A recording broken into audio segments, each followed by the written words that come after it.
Could you use a quick tip daily? How about a tip that can impact your day? My name is Raphael. Join me as I bring you tips by experts around the world. These experts have shared their knowledge and wisdom with me and will directly share them with you. Make sure to subscribe, like, follow, and comment, and I would love for you to become part of the New Tip Daily community.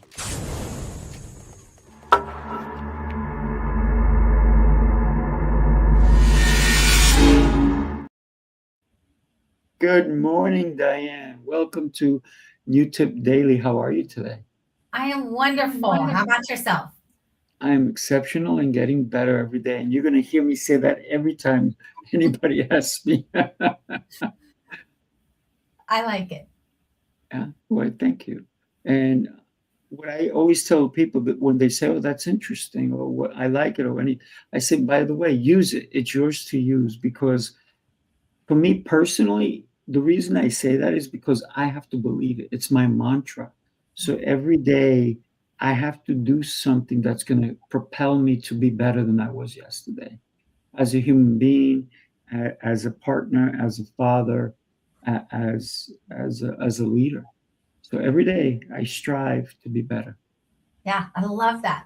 I think that should be everybody's goal, because if we just do a little thing every day to move that needle to be the That's better version of us, think about what yes. we can be pretty quickly. Oh yeah. Oh, absolutely. I'm loving this topic that you're going to bring to us. It's rewiring love. Oh my goodness. I'm I'm ready to listen and learn.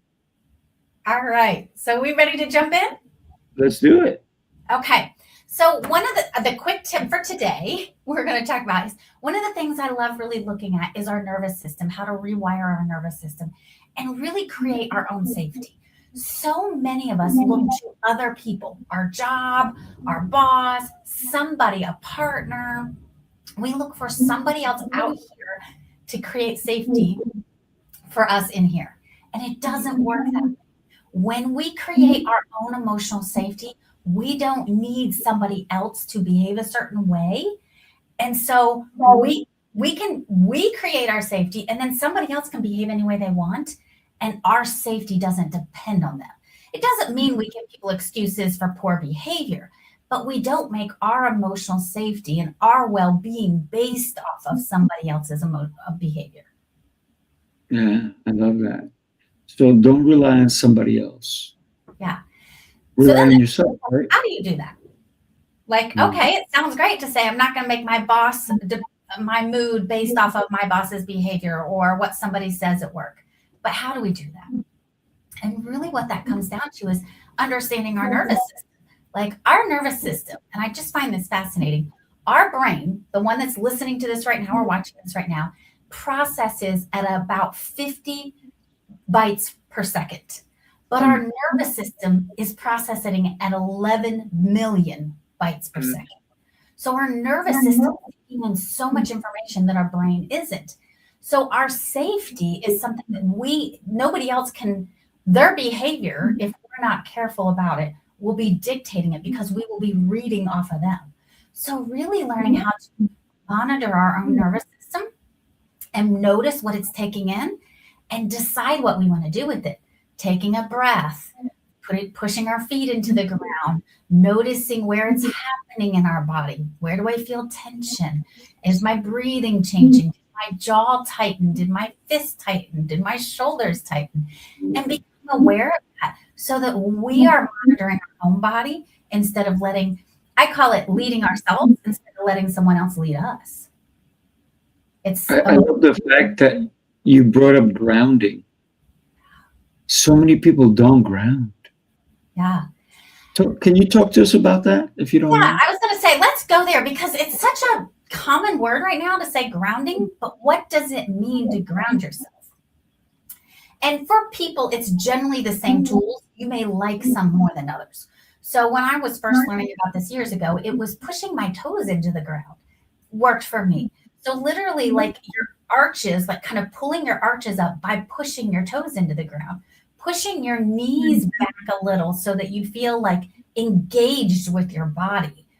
noticing your breath. So many of us, when we're talking fast and we're excited, we breathe up in our chest and noticing, can I breathe deeply? So it kind of picturing the oxygen going everywhere in my body. So grounding can be, I think it's the same tools for everybody. We just have different tools that we like better. So finding the tools that like really land for you. And I think it changes. When there's tension in my house, but between my son and my husband, I use different grounding tools than when I'm working. So different tools for different kind of things that are happening in our life is often very helpful. It's very interesting because a lot of people will also talk about grounding. You have to feel the earth. You have to feel Yes. Mother Nature, if you will, get deep Yes. into the ground, right? And so I said to somebody, which I knew the answer, and I was going to see if they knew it as well. What happens if you live in a city and you're in a high rise? How do you ground? And they're like, oh, that's a good question. So I said, well, this is what I've told my clients who live in the cities. I said, just take your shoes off when you come into your house, because even though the foundation is grounded and it still drives up, so you can still feel it. And for example, I live in New York. I live outside of New York, but if you lived in New York City, there's a lot of parks, the Central Park, there's all these different places you can go to and take your shoes off. I live in Long Island, so yeah, I can go to the park, I can go to the city, I can go to my backyard, but I can also go to the beach. I have Yeah. all these places that I can actually feel the earth on my feet, take your socks off. And so for me, grounding is also about just being with oneself and Yeah. letting you find what is divine inside of you, right? Yeah. Yeah. And grounding can mean different things, like literally grounding. Like one of the things I used to do with clients when I saw people in person was we would literally go sit under a tree and feel grounded to the roots of the tree and to the nature. So you can definitely do that. But a lot of times people don't have access to that. So it may just be pushing your feet into the floor and really feeling grounded to the floor, or your bottom into the chair and really feeling your bottom, like, what does it feel like? Heavier, light, like really like grounding into the bottom of the chair. It doesn't have to be earth. That would be nice, but you can still do it without having access to that. And so one of the things that you wanted to talk about, I think also is connection. How important is connection when you're rewiring love? So here's what I teach, and this is what I totally believe is what I found was so many of the tools we're taught in relationships, and not just partnership relationships, but all relationships, is like communication. Know the love languages, your communication, and those things matter.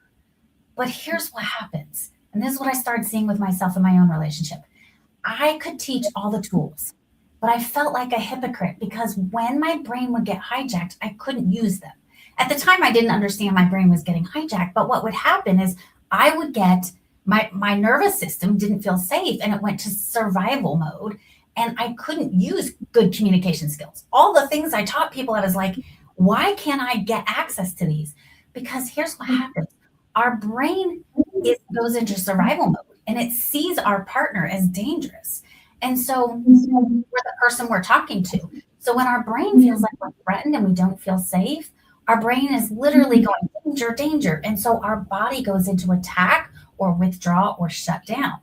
And so what we have to learn to do is recognize that so we can create connection, because we are created for connection, but we can't access connection. What survival trumps connection. So our body will go into survival mode over connection. So when we can't create connection with somebody, the quickest thing to do is start grounding yourself and starting to feel safe in your body. Noticing where you're like, what we want to do is we go to our head. I call it the way our brain communicates is sentences in our head. The way our body communicates is sensations in our body. So the quickest way to start grounding ourselves and get back in touch with our ability to connect and create a connection is getting back into our body. Diane, a lot of people say, show up with your heart. But some people are afraid to do that because they've been hurt Yeah. by other people. How can we still show up? How can we rewire love and show up with our heart, even though maybe we've been hurt or we're afraid of getting hurt? How can we do that? Love this question because people will say that. They'll be like, I'm afraid I'll get hurt. And yes, but here's the thing. When we learn how to create our own safety inside of us, we know we'll be okay no matter what happens. So we have the ability to have courage to step out there and be vulnerable, knowing we could get hurt, but knowing I can handle whatever emotion happens. I have created it inside of me. It's not dependent on what they do. My emotional stability is not dependent on their behavior.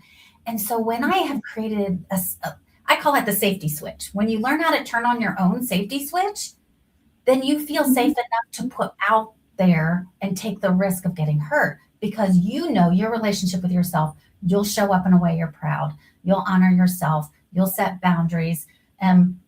I teach boundaries are what I will do. It's not what other people do. So a boundary is always self-action. I will. If you yell at me, I'll end the conversation. If you come home after 10 and wake me up at night, I'll sleep in the other room. It's always what we will do so that we trust ourselves to take care of ourselves.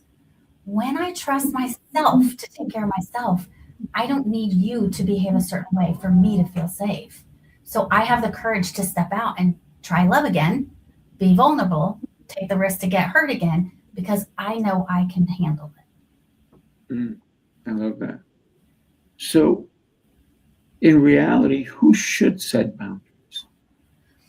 My opinion, everybody should have boundaries. But here's what I think: people have boundaries wrong. Especially during COVID, there was so many when COVID was really hitting. There were so many people who had boundaries that they were telling other people what to do, and I was like, that's not a boundary.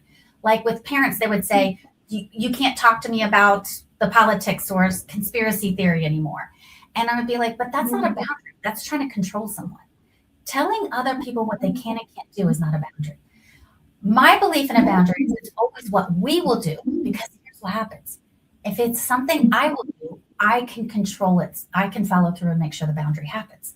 What people will say is so-and-so doesn't respect my boundaries, but they don't have to. We do. Mm. So when we set a boundary, it has to be something we can take action. If you smoke in my car, I won't let you in my car. I have clients, if you leave trash in my car, I'm not going to lend you my car anymore. Like it's what we can do. It's not expecting them to do something different. Because what happens is we feel powerless when we say you can't do that, and they do it again. And then we're like, they're not respecting my boundaries, so we get mad at them. I love that. I love that. So I'm going to share something with you, and then I want to come back, and I want to talk about expectations and the boundaries we set. So let me share this first, and then we'll come back to that. Take a look. You followed the rules, tried the restrictions, counted the carbs, the steps, and the failures. You're not lazy, you're exhausted from doing it all without real change. What if the problem isn't you, but the plan? Sifu's Mind Body Method is a 90-day transformation built on 7 unshakable pillars: mindset, movement, nutrition, hydration, fasting, journaling, and faith. This isn't another shortcut. It's your structure, your strength, your reset. You don't need harder, you need better. Ready to begin? Start today.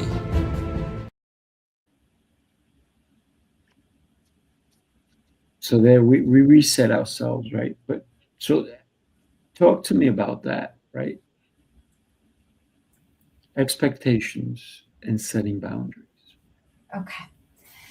So what I have my clients do and what I teach and feel pretty powerful about is we get to make a request of anything we want in a relationship. And our partner or person, any relationship we're in, has a right to say no.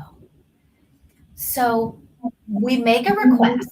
And so I think this is where another area where people often mess boundaries up is we don't make a request first. So the request is first, then we set a boundary. A lot of times people will ask me, and I have someone ask me this right now, do I have too high of expectations? Am I unrealistic in my expectations? I don't really think that's a useful question, because the question is, am I okay with lowering my expectations? If I am, okay. But if I'm not, if that breaks my relationship with myself, then don't lower the expectations. But then make requests and know that the other person can say no. I had an executive I was working with, and she was talking about, I have an expectations of my employees. These are the things they do. And she was like, is it too high of expectation? Do I need to lower my expectations? And my answer was, if you feel good about it, then lower them. But if you don't, because then you're going to resent them because you lowered your expectations. So keep your expectations if that's what's honoring you, but know other people may not meet them. And then that's when you have to make requests and set boundaries. I love that. I love that. Because if you lower your expectations, you have to live with them. Right? And here's what happens is when I lower my expectations, I often resent you because I lowered them. And I break every time we do something that is not in line with our authentic self, we break our relationship with ourselves.